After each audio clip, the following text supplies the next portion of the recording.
We had the sun here earlier for you today, but you didn't show up then, so who brought this stuff? Welcome to Paisley, thank you for coming. I would really like to see these people. They're doing a lot of work for us and solving a lot of our problems. And I'm glad they're in Washington, D.C., and I don't have to be there.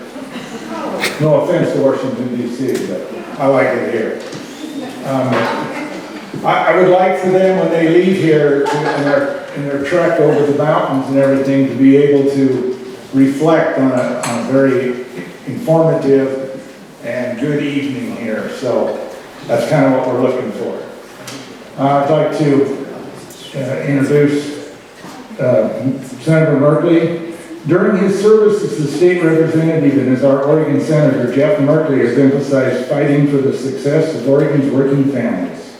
That means fighting for good paying jobs, strong public schools, and affordable college and health care. Jeff is a native Oregonian and son of a millwright. He was born in Myrtle Creek, Oregon, and his family moved with the timber economy to Roseburg and then to East Multnomah County.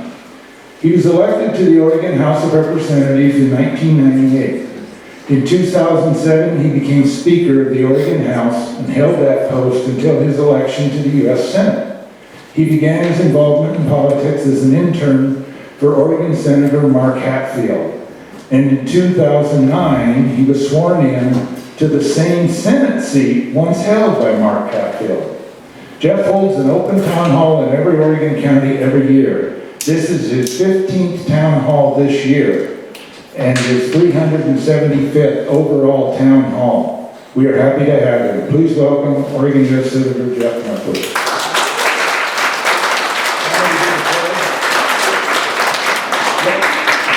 Will you please stand and we'll do the pledge?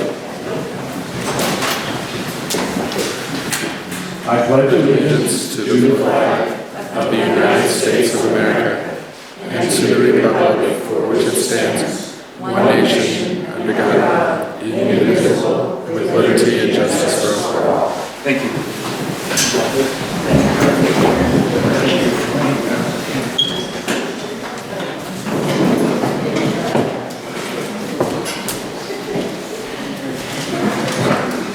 Well, welcome to my 375th town hall.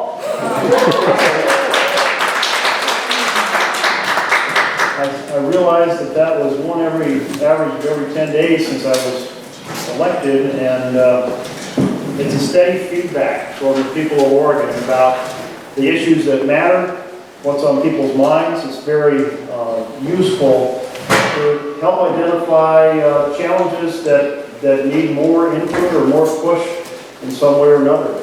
I do want to introduce Amy Amron over here. She is my field representative here for Lake County. And as you think about things coming up in the future and you go, I'd really like to talk to somebody on Senator Merkley's team, call Amy and she'll put you in contact with whomever or get me on the phone with folks and so forth. So that's, she's on the website, but she also has cards, so you can feel free to grab those. At the start of every town hall, I like to shine a light on a group or individual that are our bright spot in the county. And today we're going to shine that spotlight on the Intercourt Family Center. And I think, hopefully, Missy Walton and Cheryl Kimmery are here, or one or the other, or both. Come on up.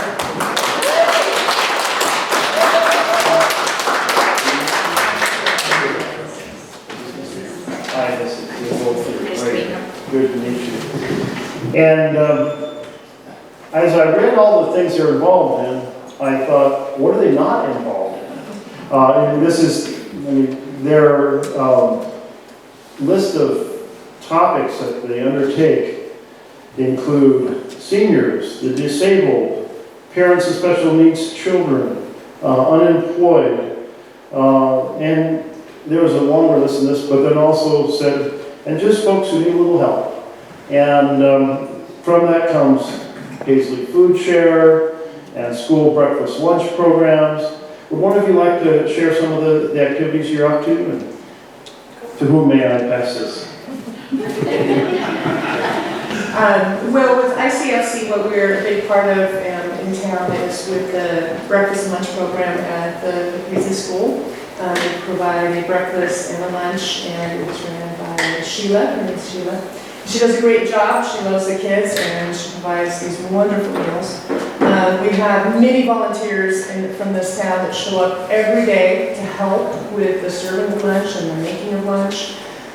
We also have many people within the community, from ranches to just single individuals, who have donated not only time, but money, food, you name it, it's come in. We also deal in part with the food share program, which is for the community as well.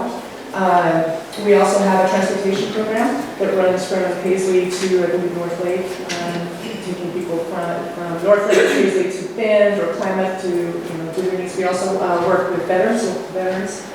We also have a wellness clinic where we can provide physical therapy for people through the hospital, as well as a couple of other programs. Gosh, I think that's a pretty good list. Am I missing anything? Well, in recognition of all that ICFC is doing, this is just a way to symbolize appreciation of a flag that's been flown over the U.S. Capitol. Thank you.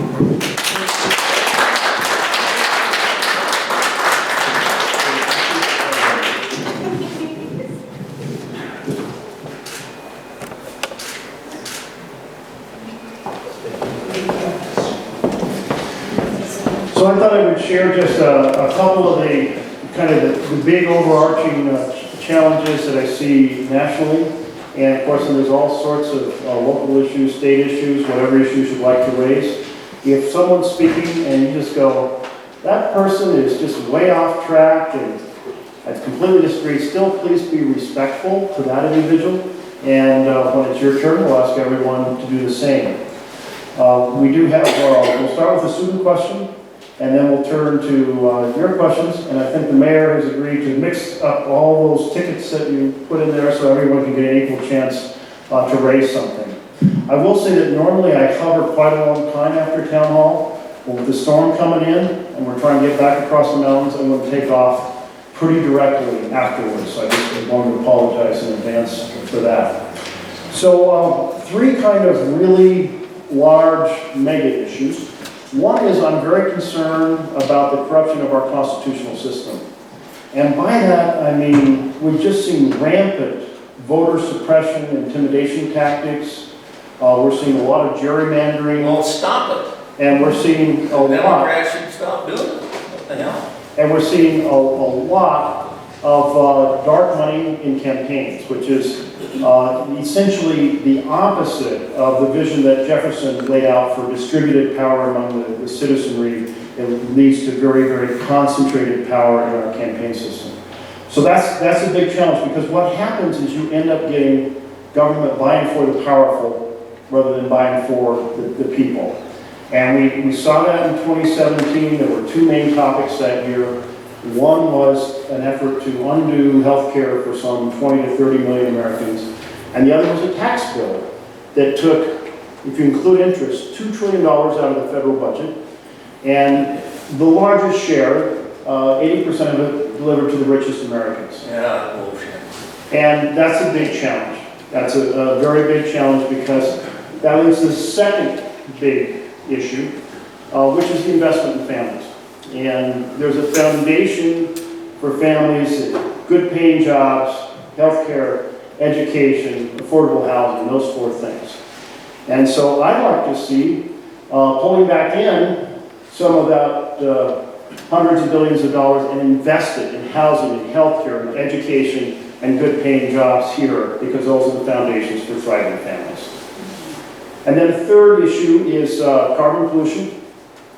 And we're seeing the impact in longer, hotter forest fire seasons, the smoke damage, the variation in snowpacks affecting irrigation, water, things of that nature. And in my lifetime, the amount of carbon in our air that we're breathing in this room, up 30%. The heat trapping is going to cause more and more problems for farming, for ranching, for the forests. Great warm winters are great for the pine beetles, not so good for the pine trees. and so forth. So those three things I just wanted to lay out there. And then let's turn to your questions or your comments. And let's start with Levi has bravely volunteered to be the student questioner. And thank you for filling in, Levi, for your brother, who I hear bailed on and handed down. So you're a freshman now at Paisley High School, serving on student government as the treasurer, participates in soccer and track, working part-time, doing food prep, and so up to a whole lot of things. Good to have you. One other thing I want to say is that Levi is performing a play that he wrote in a couple of weeks. Wow. He's completely organized that by himself and has been recruited and auditioned colleagues and even tricked a couple of adults to be in Oh, so do you mind sharing the name of your play and the topic? It's about, like, when the world's over, after we destroyed ourselves, and there's time to go to heaven. Yeah. Okay. From that very bright, optimistic point of view. Yeah. Oh, the question, okay. Senator Merkley, thank you for coming to Paisley. We live in a very divided country today. What are you doing to help bridge that divide and help our rural communities? Yeah, thank you. You know, the divisions do feel a lot deeper. And thank you so much, Levi. Your brother owes you one for filling in. And I think about how just in the last couple decades it's gotten worse. Our parties are lined by urban and rural. Very few people, very few legislators do town halls because of the tension. I feel like here in Oregon, we're trying to maintain the tradition of having a dialogue across party lines, or view it not as party, but as how do we make our state work better, which is why I so appreciate, it's why I hold so many town halls, why I appreciate you all coming out to participate. I think our media adds to it. We have channels that spend their time attacking the right and channels that spend their time attacking the left, and that deepens the divide. I also think the way Congress operates deepens the divide because it used to be that families lived, members of Congress lived in D.C. and their families knew each other. They had relationships, they spent off time together, and those relationships helped people not think in terms of party divide. In fact, when I was elected to the Senate, the majority leader said, whatever you do, bring your family to D.C. And the assistant majority leader said, whatever you do, don't bring your family to D.C. Well, I knew the old Senate, and I knew how important families used to be in kind of the success of the institution. So my family went to D.C., but then we were the only family there, so after a year they came back to Oregon. So one of the things that we have to do is, one, I think across the country, we should almost require members of Congress to hold town halls in all aspects of all parts of the area they have, so that they're talking to people from every direction. I think a second thing is to reach out on any given bill and try to get a partner across the aisle. When I was the Speaker of the House in 2007, one of the things I implemented were called teamwork bills. And that meant if you had 2 Democrats and 2 Republicans on a bill as sponsors, it was guaranteed a hearing in committee. Now, after I left and went to D.C., the first thing that the legislature got rid of, teamwork bills, no more teamwork bills. But it was a symbolic of saying, let's work together across the aisle. Now, I sponsor a lot of things with partners, so I call them up. I say, hey, what do you think about this? I was meeting with the senator last week on a retirement plan that would complement Social Security. And he said, I've been thinking about the same thing. And I've been asking that question of Republican colleagues for 3 years, and it's the first time I got a really positive feedback. And so maybe I'm on the verge of having a partner on that. Mitch McConnell and I teamed up in the Appropriations Committee to start the process of making hemp a legal agricultural crop. And you wouldn't think Mitch McConnell would be my automatic partner. But Kentucky wanted to grow hemp, Oregon wanted to grow hemp. So first we authorized a pilot project through the Appropriations Committee. Then we authorized seed to be moved around the country. And then Senator Wyden picked up on the other side, the policy side, outside the spending bill process. And the 4 senators, 2 Kentucky, 2 from Oregon, we teamed up on the Hemp Farming Act and got it into the Farm Bill. So now, any state that wants, the states have to opt in, or they can opt out. Hemp's now a legal agricultural product. And we went from 3,000 acres to 11,000 acres in a year. And the CBD oil has a ready market. And we don't know how big that market will become. That's just an example. So the constant effort to reach out is necessary in this very divided world. And that's about all I guess those are about all ideas I have on it. But I think we have to work on it. Okay, so let's turn to your questions and comments. And Mayor, you want to just hand me 3 or so of those at a time? Okay, sure. Go ahead. Because from experience, I know not everybody who has one of these is going to say, yes, I want a question. So just raise your hand, and if nobody responds to these numbers, we'll go quickly on to others. And it's just the last 3 numbers on the ticket. And Mayor, you better stir those things up, because these numbers are almost all the same. So 324, 327, 328. Okay. Maybe start with your name and what part of the county you come from. I'm Jan Wright, and I'm from Lakeview. Thank you for coming, and thank you so much for, thank you for being the first senator down on the border, calling our attention to that crisis. I was in Washington, D.C. this past summer marching in the immigration rally, actually. And actually, I met a man from D.C. who sent me to school with your son there in D.C. Can't remember his name, I wrote it down, but you know. Oh gosh, I've got a million questions. The new Green Deal, I like that a lot.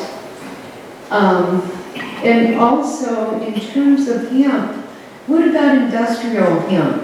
You know, fiber and... Yeah, okay. So, the new Green Deal is a resolution, a vision, that says, let's take the next 10 years and invest to accelerate the success of renewable energy so that we can make that switch. Because for one, the electricity comes from renewable energy is cheaper than from fossil energy. So it's smart on the business side, and it creates a lot of jobs, but it's also smart in terms of taking on this accelerating change in the area. So the piece of that is to say, how do we create those jobs in rural areas and other parts that have been bypassed in previous economic revolutions? And so that's a question that, it's a goal, is to create rural jobs. And I'll give you one example. I created this program called Rural Energy Savings Program, and it was so that rural electric co-ops could lend money to their customers, and the customers could basically renovate their home or their business, and thereby have energy savings and do it at a very low interest rate. And it creates jobs in rural America everywhere, and it saves energy. And it makes people's homes and businesses more efficient, so it's kind of a win-win. So that program is now alive and well, but it's kind of like an example of the idea of taking and trying to take energy conservation or renewable energy and create rural jobs. So that's cool. On the hemp front, so we have a ready market for CBD oil, and that's the driver right now. But the fiber, we don't have a ready market for because Canada's been making all the hemp products that we've been buying in America for decades and decades since we outlawed growing hemp after World War II. And so we want to get those jobs here. And so I'm hoping that as we start to produce, we have the fiber because we've made the oil, hopefully we'll get some local manufacturers start to do what the Canadians are doing, so we can start buying American products and sell it to the Canadians rather than vice versa. That's the whole. Thank you. And which number do you have? Thank you. Okay, I have many questions. Pick out that top one. I'm sorry. I have many questions that I'd like to ask. And I'm just trying to figure out which one. Okay. If you believe we are a nation, how are we going to remain a nation without borders that mean something instead of just walk across when you want? Yes. Yeah. So in the last 20 years,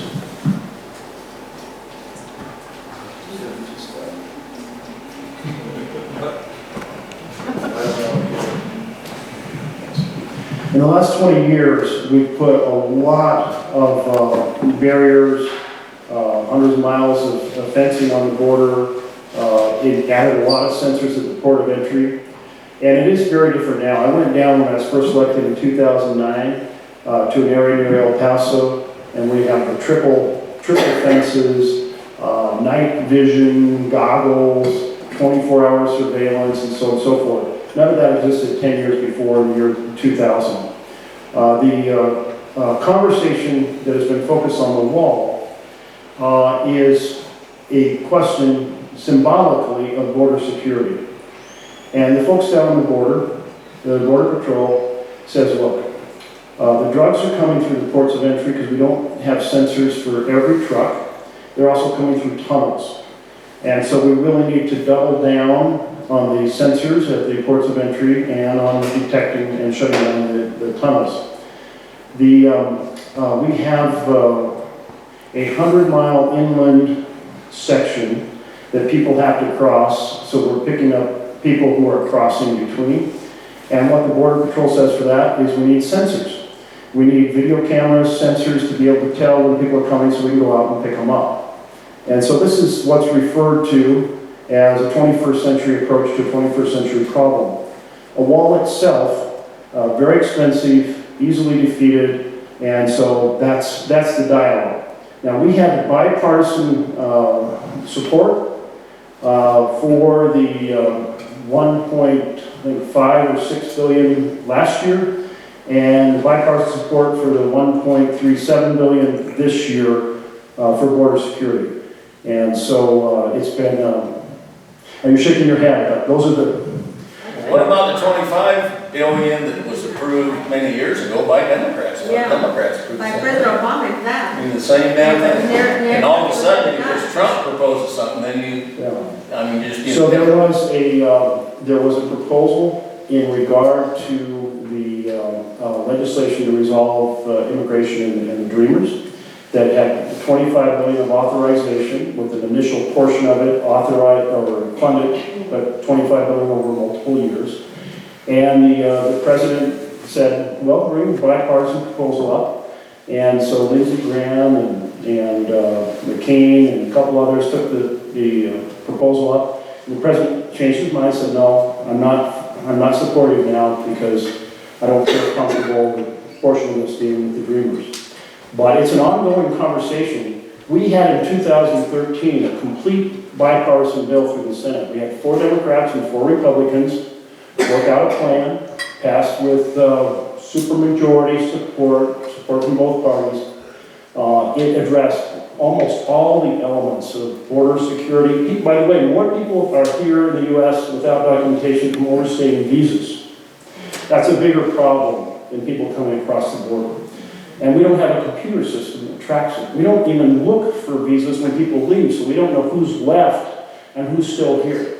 And so this comprehensive bill, I was supportive of it, Wyden was supportive of it, but the House didn't take it up.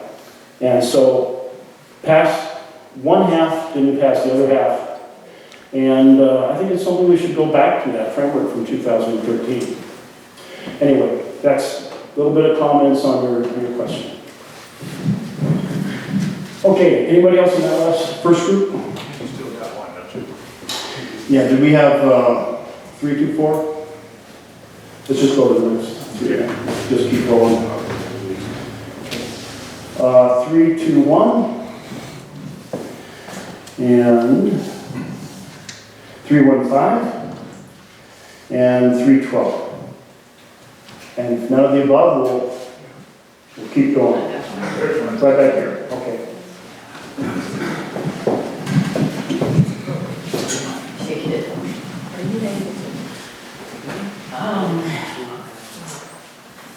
Everyone that I know in here has a lot of questions, and it's really hard when we're watching the news to try to glean, the essence of a situation. And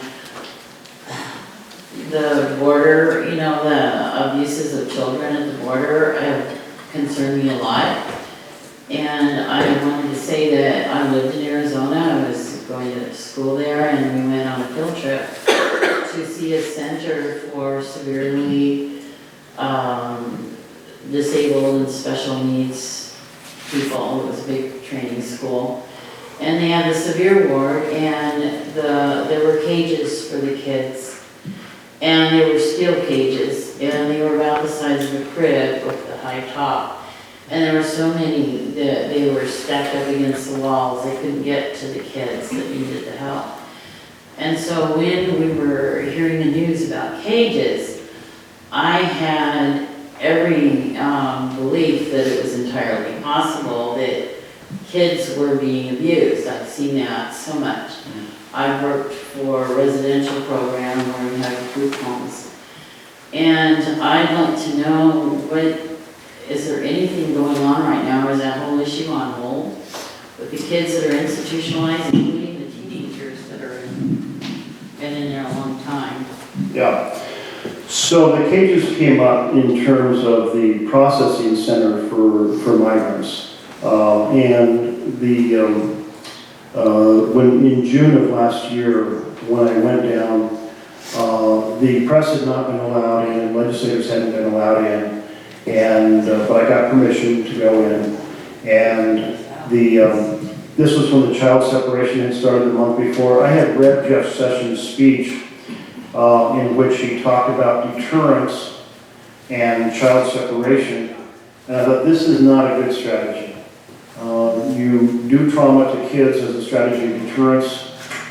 I'm sure, and in my head I'm thinking, I'm sure it's not unfolding the way he's describing it, because I couldn't envision that our government would deliberately traumatize children. Obama did it.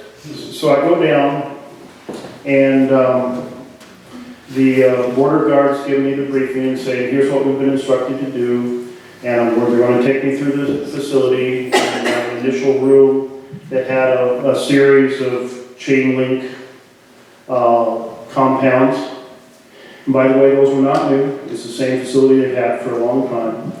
Then they had a interview room, and then they had a warehouse. And the warehouse was where you had young boys in one, and they were 30 by 30 foot chain link cages, if you will. But again, not a new facility.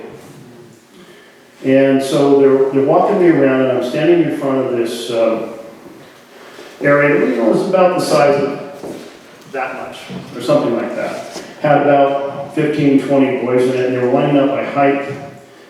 And I said, so, are these boys ones that were taken away from their parents under the new policy? And the border guard said, well, not all of them. He said some of them were unaccompanied minors who came across the border.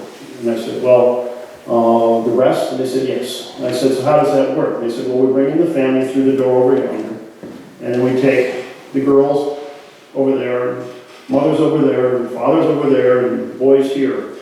And because they were going up by height, the youngest was at the front of the line, and he maybe just a hair taller than this chair, maybe about 4 years old. And I was pretty surprised, shocked about this, and so was the nation. There was pretty much an outpouring after that. The Inspector General just reported that there may have been thousands of kids separated before the official policy began, and they didn't track the connection between the kids and the parents. So he said, I'm not able to even know, I cannot figure it out. And so there's an effort, because the courts require it, and I think the response of the American people require it, get the kids back with the parents. Basically, these are families awaiting asylum hearings. And we need to be more expeditious about the asylum hearings. There needs to be time for families to prepare their facts to go before the judge, but not a wait that is a year long, or 2 years, or 3 years in some instances. And so a timely asylum hearing, and while they're at the asylum hearing, 9 out of 10 will be rejected. And so 9 out of 10 are sent home.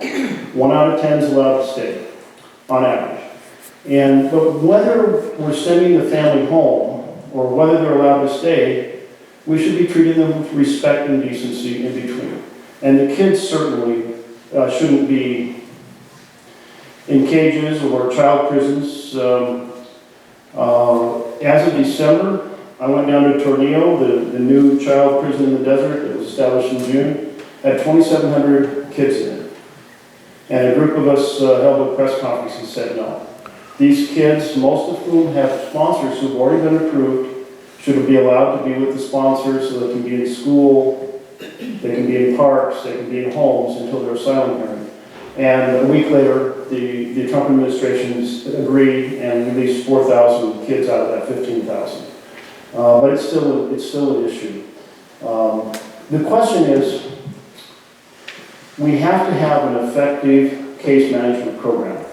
The Family Case Management Program was set up.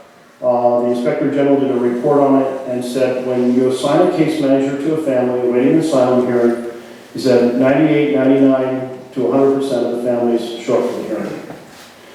So that program was ended recently.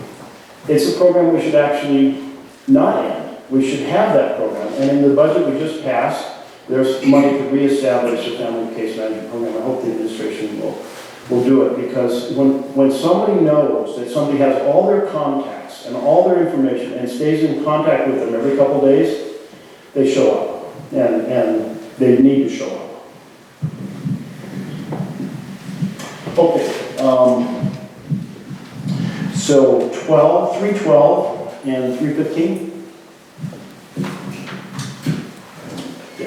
315.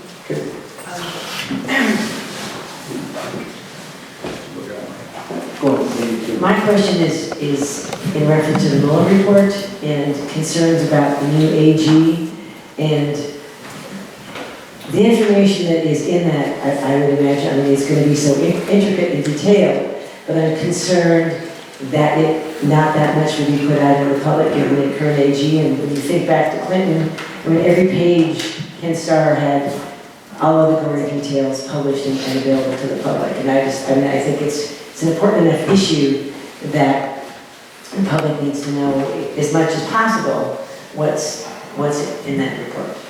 Well, I share that belief. The new AG had put out a memo to the president that, if you read the memo, it basically is an argument for, it's sometimes referred to as a unitary presidency, which basically means there's unlimited powers in the presidency.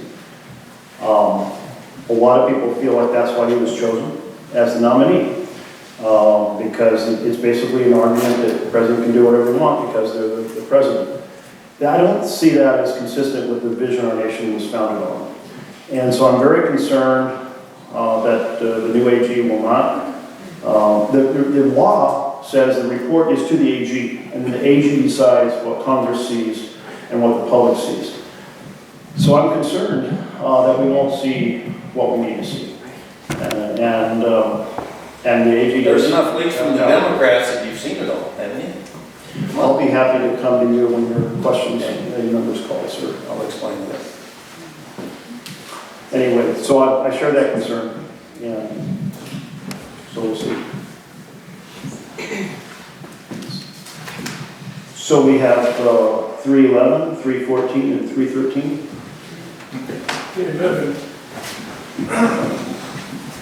I've given your office quite a few calls on this, so I don't want to repeat. But basically, I'm a retired Forest Service employee, federal employee, and in a managerial position. And as any manager knows, when you're federal, state, city, you have responsibilities. You know, the city has a responsibility that this building doesn't fall down on the rest of us while we're in here. They don't, you know, that's something that just assume that you have responsibilities. One thing that I've sent you messages on is asking that you folks do whatever you can to ask Secretary Nielsen to resign. That individual is in a position that's been paid, and she's not doing her job. In other words, one individual asked her, how many more kids do you have in detention? And they were talking about possibly another 15,000. She said, I don't know. My goodness sakes, you got a person that's a secretary of Homeland Security and doesn't know how many kids she has in detention. So anyway, again, I don't know if you need to respond to this, but I think, you know, I sure would like to see that woman go back to wherever she came from. Thank you very much. Well, and thank you for calling my office. By the way, I get a daily tally of all the phone calls and what issues have been raised, and also a summary of our letters. We get on the order of about 10 to 14,000 letters a week, and a much smaller number of phone calls, but depending on the particular week, it's somewhere around 2,500 to 3,000 phone calls. So they all get tallied and laid out, and I start every day by looking at who's called the previous day on what issues and what people are thinking. So it's very helpful. And we try to get a specific reply to every letter that comes. It's hard with that many thousand letters a week, but we try to have, essentially I describe it as a short policy essay, in other words, a substantive response on whatever topic is raised. If you do it by email, we get it immediately. If it's by handwritten, it goes through a warehouse where it gets inspected because it can be a month getting to me. So in that case, you'll get a reply much later. It just takes a long time to get it. So the thing that really bothered me with Secretary Nielsen is when she said there is no child separation policy, and she was asked about the issue of deterrence. Why was this being done to deter people from families from migrating? And she said, I am offended that anyone thinks this would have anything to do with deterrence. Well, her predecessor, John Kelly, gave an interview in March of 2017, and he said, yes, people have heard the rumor, we are considering a policy of child separation, and it's to deter people from coming to the U.S. to seek asylum. And then I released a memo that a whistleblower had passed on to me from December 2017 that laid out, here's the plan, here's the option, let's do this will deter people from coming. And so it really bothered me that she basically, under oath, before a committee, said the opposite of what was clearly the case, a strategy designed to deter families. And so I share your concerns. I'll just summarize it that way. So that group, which number did you have, sir? 311. Okay, it's then 314 or 313? All right, let's get three more. Thank you. 331. There we go. And 320 and 319. Okay.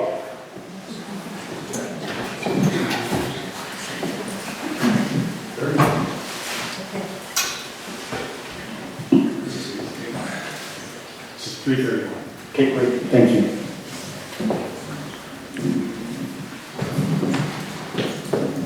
You might have noticed that I've been pretty outspoken. I watch the Kavanaugh hearings on TV, and I'm as pissed off as I can be. What that taught me was that liberals think they can do whatever the hell they want.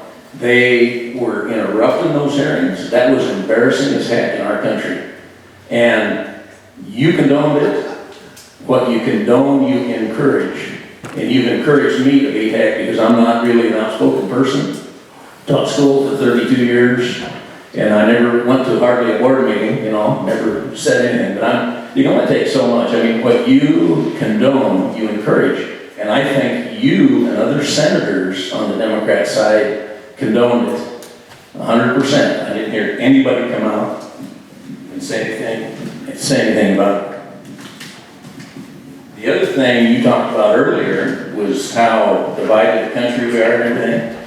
Well, here's the other thing that I don't hear you saying anything about, and other Democrats, and that is when Hillary says things like, they don't have to be civil to Republicans and such. In fact, she said, quoting, if we're fortunate enough to win back the House and the Senate, that's when civility can start again.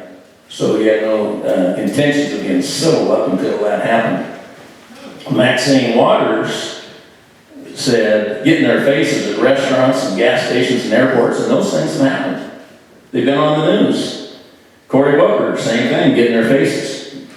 And the thing I really remember is Obama, when he said, when you go home for Christmas vacation, you have relatives that don't agree with you, get in their faces. And he starts that kind of talk, plus if you watch Fox News, you're mentally unstable. Obama started that bull crap. So, plus I haven't heard a lot of Democrats talk about Antifa and how violent those people are. I mean, if somebody is blocking airports and roads and throwing shit and punching somebody with a Trump hat on, and nobody on the left says a goddamn thing about it. So my question, I guess, is you're the one who brought it up earlier. You were talking about civility. It looks to me like, from my standpoint, it's virtually all on the left, because what you condone, you encourage. You encouraged me to get out here and make a jackass out of myself. I was yelling responses to stuff that I disagreed with. Well, that's what I saw on TV. That's what I saw the Democrats do in an important thing like the Kavanaugh hearing for Supreme Court. This is just a town hall. If I get in here and yell something out, yeah, it's probably not very good. Doesn't look good. I didn't even feel like doing it. But, I mean, how much can we take? I'm surprised that there aren't a lot more people here. Because about 80% of Lake County feels like I do. I mean, all you gotta do is look at the election, look at the vote, look who votes for whoever in Lake County. And so there's a hell of a lot of people that aren't, I expect them to be standing room only here. I didn't expect to be virtually the only one. But anyway, I'm concerned about that. And I think what you condone, you encourage. So something should be said about it in public. Well, thank you for coming to the town hall, because that's the whole point, is for people to come from different perspectives, share their thoughts, and have a dialogue about it. I don't come to the town hall before you as a member of the party. I come to you as a senator representing the whole state, representing people of both parties. Represent Lake County. And trying to solve many problems, and there's many issues that I and my team are working on in partnership with the leaders of the county. And we're going to keep doing our best to do that. But thank you for coming to share your thoughts. Thank you. And so, let's see, 320 and 319? Right here. Here and here. Okay. First of all, thank you for coming. I've tried to come to all of your town halls, and I really appreciate your input and what you're doing for Oregon. And I voted for you and will continue to. Anyway, am I concerned? I got a couple votes in the county. Oh, good, yeah. Just hold on. Anyway, thank you for what you've done at the border. That is such a nightmare for us to watch, and wish I could go down there and do something. But anyway, and what about healthcare? I'm thinking about what's going to happen. Do you have any eye on that right now for the Democratic Congress? So, there's a series of things we're hoping to do just to try to make the existing system function better. One is that the reinsurance, which is a strategy to help insurance companies go and offer their products in new areas, which essentially says that they get a disproportionate share of the really sick people, they get compensated proportionally, so it's not as high risk, creates more competition, and hopefully more competition will be good. Trying to make sure that people get adequate notice on the exchange on how to sign up, how to deal with the tax credits, which is always complicated, it's a mess. But the facilitators really got cut back, and the time to sign up got cut back, and even the website got shut down on Sundays during the open period. And so hopefully ending those little efforts to, improving the things that we can improve. I personally feel like we have such a complicated, expensive system, and one of the expenses is we're getting gouged by the pharmaceutical companies.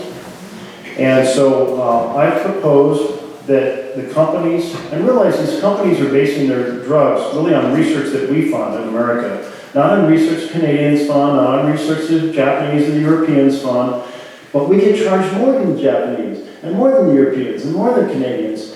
And so my bill says that you can't charge us more than the median price of what you charge Canada, Japan, and the major European countries. And I just think it's high time. We are not the, I guess, the victims of the pricing strategy of these pharmaceutical companies. Because I had a person come to a town hall, his name was Leslie, and he talked about a drug for his child. It's an anti-seizure drug that here in America, it costs $40,000. In Canada, it costs $200.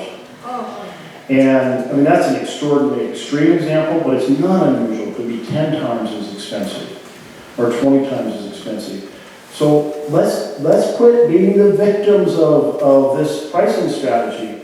If they want to raise the prices on Canada and Japan and Europe to make up for lowering the prices here, then that's fine with me. But we're just getting ripped off. We're getting gouged and ripped off, and it needs to end. So that's a piece I'm really hoping. And the president, this is a place where the president said, I want to take this on. And he even used the terms, maybe we should have a reference pricing system. What I just described to you, my bill, that's a reference pricing system. Now some folks say, well, let's do it for Medicare, give Medicare the power to negotiate. I'm for that, great. Veterans Administration negotiates, they get half the price that Medicare pays. But I don't think we should just solve this problem for people 65 and up. I think we need to solve it for everyone. So that's why I'm laying it out in that fashion. Okay, and anyone else in that group?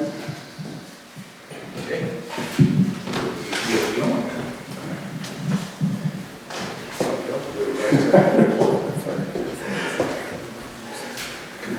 323, 325.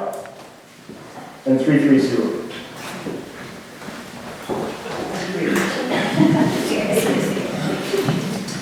Wow. I actually looked up on your website your last two press releases, and they talked about funding for rural infrastructure, broadband, water, and I was just wondering if you could speak to anything that relates to Lake County, because particularly in Lakeview, there's terrible water.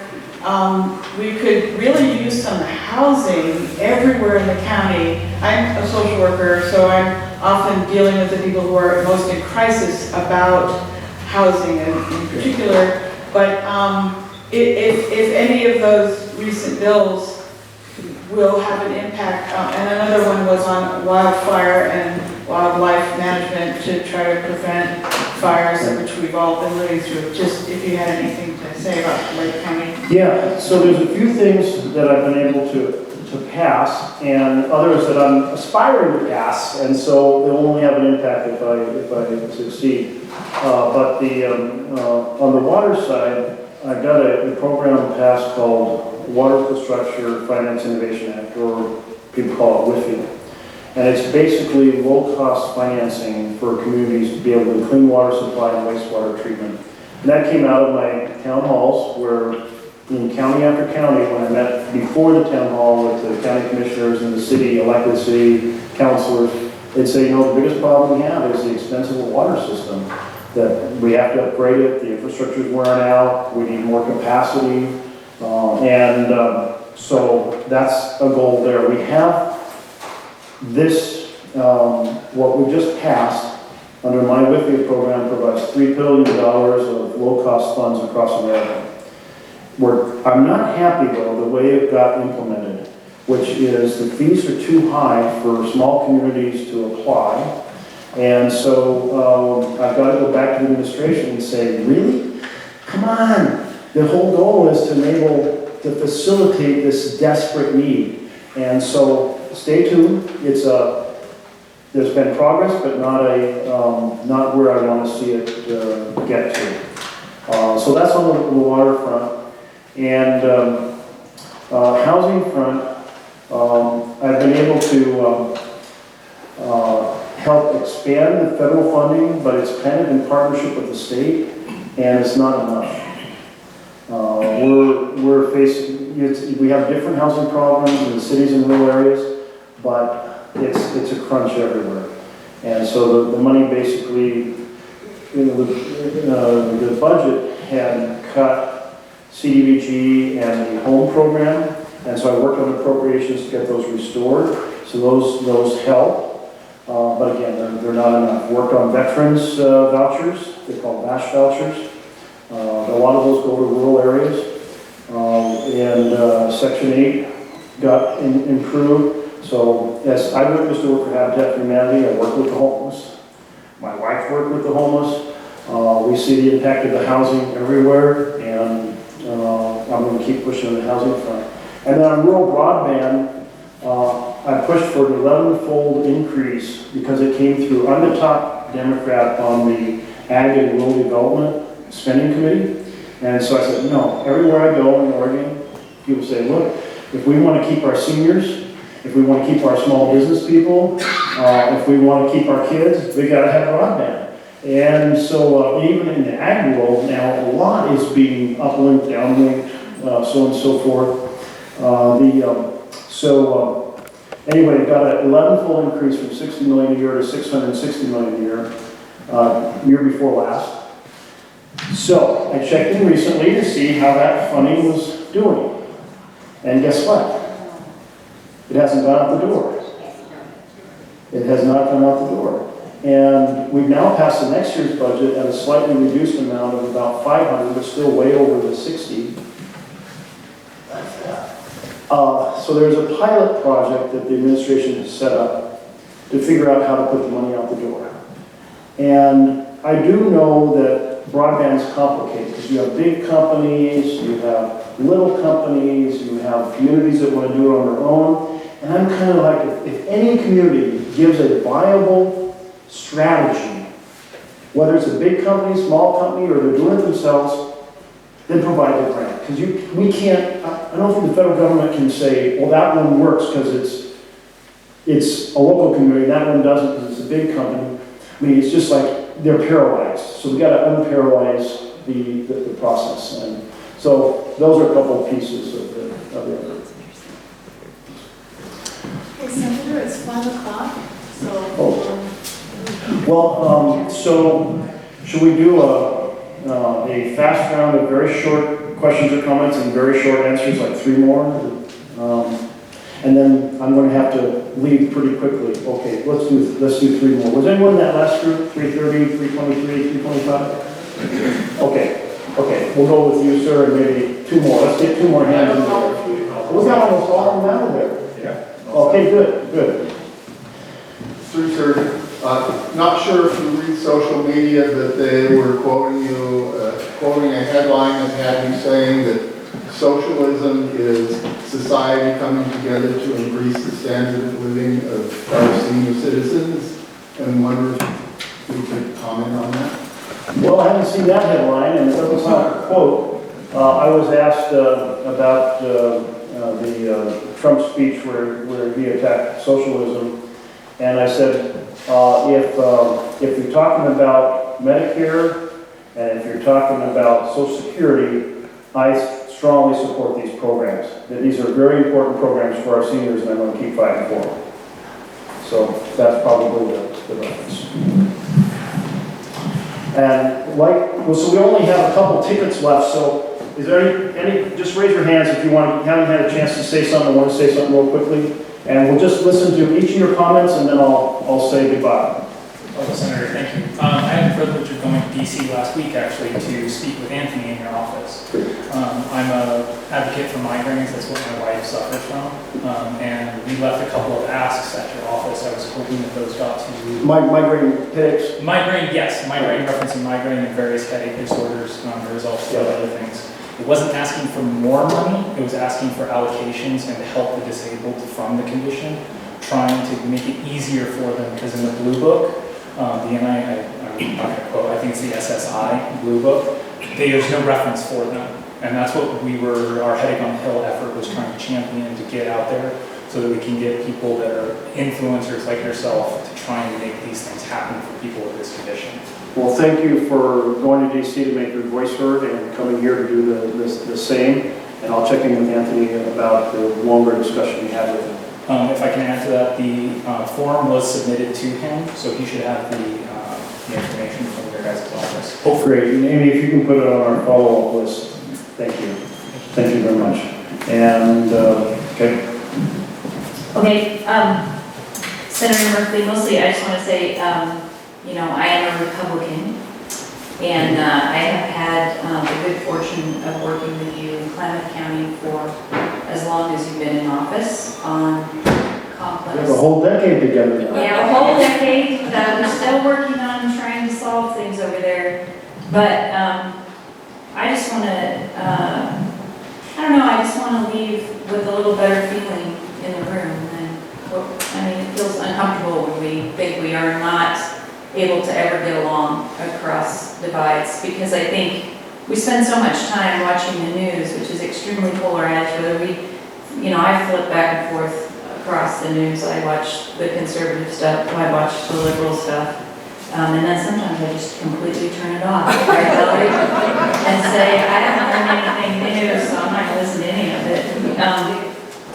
But I just want to say thank you for your commitment over there to work with very definitely with the agricultural community to try to figure out how to build a future with it, and also with the tribal community and the conservation community to try to build a future there. I think we don't get a taste sometimes of that hard work that is going on behind the scenes that isn't very glamorous and isn't going to come up at a town hall because it's not the flavor of the day on the news. So I just want to thank you for what you have done, and that's what I have to say. Thank you.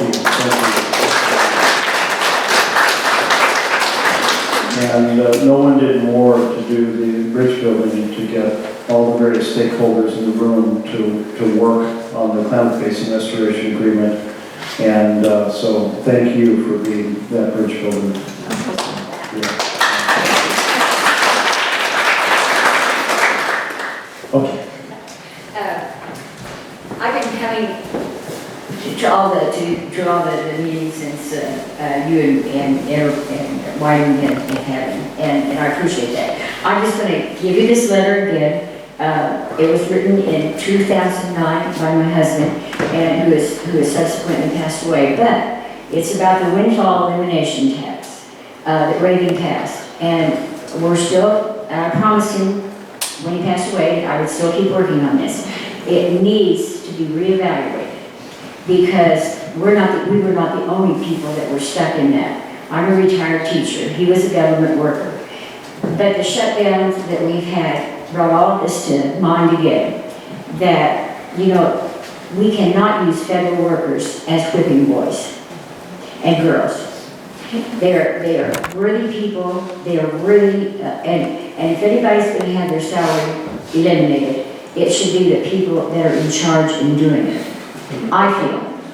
But I also don't feel, I feel that I think you have a lot of support for that. Yeah, I do. But the thing of it is, that is the same letter that I keep giving to all of you. And I will keep giving it. I give it to Walden and everything. I want you to keep working on trying to negate this and get this where a federal worker is not penalized. So please keep working on. Thank you. On Thank you. I will reread it with Thank you. And I have my card in there and everything. great, perfect. So Thank you can so much. contact me at any time. Good. And I think we had one last, And thanks for being here and going to the border. I really appreciate that. you're welcome. I think we had one last hand right here in the back. I do. I want to say, it's been interesting, you mentioned something about having respect for the migrants. Okay, that's fine. But I also feel that you should have respect for the homeless as well. More is being done, I think, for the immigrants than you are doing for the homeless. Two, the migrants, I'm Hispanic. And I do converse with Hispanic people. And so they have told me in the past that Hispanic people are very intelligent, especially the ones that come across the border, and then how they use the American system. They're very quick to learn their system, and they use it. And it says the Americans are not that bright. And I thought, how nice. And so more emphasis are given to the migrants than they are to the own American people. I think we should take care of our people first. Two, this green bill. I mean, no doubt there are parts that are good on it, but there are a lot that is not. Which was that? The green bill. Green bill? Yes. Green New Deal? Yes. Green New Deal. And so I think that we should take care of our own people first. After we take care of our people, then we should give consideration to the others. But don't let them climb that wall. Because not only that, we have to look for the future for our children. Our children will need jobs, but we're giving them to the immigrants. The immigrants that come across, they charge a good price for their service. And they don't claim any income tax or nothing. They don't pay into the system. And we're losing out. And not only that too, okay, on the socialism, okay, if we have this, then also, how are we going to get the money, raise the money to pay for Medicare for everyone, or Medicaid, I should say. You know, how are they going to tax the people? They said they want to encourage people to small business owners and so forth, and then they're going to be taxed. And then people that are trying to succeed in some way to help their children out for the future when they leave this world. How are they going to do it when they're being taxed so much? We're not going to have America anymore. We're going to be slaves to the rich. And I'm not talking about just the Republicans. The Democrats have a lot of money. Nancy Pelosi has a lot of money. Nancy Pelosi has guards, she has walls, she has fences, everything. And yet, you know, it's good to stand up for the immigrants and all that, but also take care of your people first. They matter. I mean, they are Americans. You know, when I heard Michelle Obama one time say, this is the first time I am proud to be an American. She should have been proud the whole time she was growing up to be an American. An American, we have so much freedom. That's why everybody wants to come here. Well, you touched on a lot of topics. Thank you. So I'll just share one thought on one of them, which is the question you raised about Medicare. We spend twice our percent of GDP on healthcare than any other developed country, and the outcomes are worse. That should say to us, maybe we need to re-examine how we're doing this. Now, here in Oregon, we have a public option on workplace medical care, so workers' compensation. It's called SAFE, State Accident Insurance Fund. And so this was worked out by the business community and the political leaders before I was in political life. It cut the cost of workplace healthcare in half when it was implemented. And I was telling this story, and Senator Sheldon Whitehouse from Rhode Island said, hey, I know about that because when I was insurance commissioner in Rhode Island, I looked around the country for the best strategy to get more cost-effective health care in the workplace, and it was the Oregon plan, Oregon Safe. And we adopted it in Rhode Island, and it cut our costs in half. So the idea of a public option in competition with the private companies, I think can have a big impact on cost. And so I put out a bill called Choose Medicare. Now, the vision is that it doesn't say to anyone, you have to choose Medicare, but it's there if you want to choose it. And so you get a public competitor. And I think that that would be a reasonable way to provide more options, more competition, and hopefully have the same impact that our public option in Oregon had on workplace health care. So that's just a notion.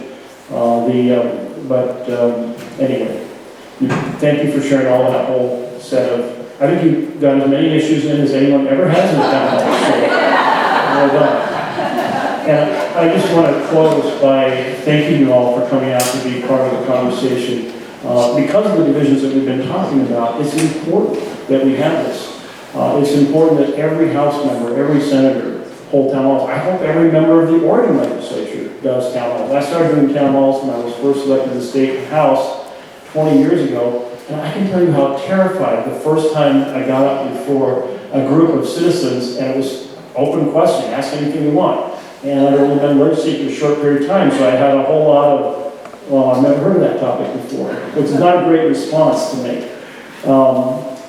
There's still new topics because we have a changing world, changing challenges, but I think it's so important we're engaged as citizens in our democratic republic, and you're all doing that. And so together, let's work to build a better, more powerful, stronger, more beautiful nation. God bless you. Thank you.